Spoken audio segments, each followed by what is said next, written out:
नमस्कार, माझा India news. Baramati व इंदापूर तालुक्यात रिपब्लिकन पार्टी ऑफ इंडियाच्या मातंग आघाडीच्या वतीने विविध ठिकाणी शाखांचे उद्घाटन करण्यात आले। यावेळी महाराष्ट्राचे प्रदेश अध्यक्ष माननीय श्री अण्णासाहेब वायदंडे, पश्चिम महाराष्ट्र अध्यक्ष प्रदीपजी कांबळे, रिपब्लिकन पार्टी ऑफ इंडियाचे पुणे जिल्हाध्यक्ष श्रीकांतजी कदम, महाराष्ट्र उपाध्यक्ष सुनील शिंदे, दत्ताभाऊ चव्हाण संघटक सचिव महाराष्ट्र, रिपब्लिकन पार्टी ऑफ इंडियाचे तालुका अध्यक्ष माननीय श्री राजेंद्रजी खंडाळे, महिला पुणे जिल्हाध्यक्ष सौ सीमाताई घोरपडे, पुणे जिल्हा उपाध्यक्ष सोमनाथ झोंबाडे, बारामती तालुका अध्यक्ष अशोक कुचेकर, युवा उद्योजक पद्माकर लांडगे, बारामती तालुका कार्याध्यक्ष प्रीतम लांडगे। या कार्यक्रमाचे नियोजन पुणे जिल्हा अध्यक्ष प्रमोदजी खंडाळे व पुणे जिल्हा सरचिटणीस व कानिपनाथ तरुण मंडळ ट्रस्ट निंबोडीचे संस्थापक अध्यक्ष अनिल जानीधर लांडगे यांनी केले।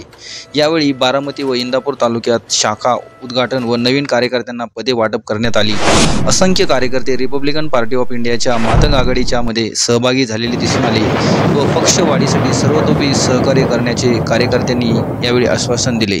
केंद्रीय सामाजिक न्याय मंत्री माननीय श्री खासदार रामदासजी आठवले साहेब यांच्या नेतृत्वाखाली सध्या रिपब्लिकन पार्टी ऑफ इंडिया हा पक्ष अधिकच मजबूत होताना आपल्याला पाहायला मिळत आहे। अतिशय उत्साहात रिपब्लिकन पार्टी ऑफ इंडियाचे कार्य हे खेडोपाडी पोहोचत आहे। माझा इंडिया न्यूज, बारामती।